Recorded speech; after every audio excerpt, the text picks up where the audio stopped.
When the path is unclear, His wisdom lights every step.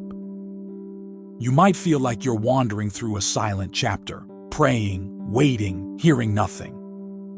But silence is not a void. It's where God speaks the loudest in the language of faith. In Exodus 13:21, we read, "By day, the Lord went ahead of them in a pillar of cloud, and by night, in a pillar of fire to give them light." Even when Israel didn't know the next step, God was already leading. Dallas Willard once said, "God does not compete for your attention, He waits for it." Stillness isn't abandonment, it's precision. It's the shepherd's pause before leading the sheep to higher ground. If the cloud hasn't moved, neither should you. His silence doesn't mean He's gone.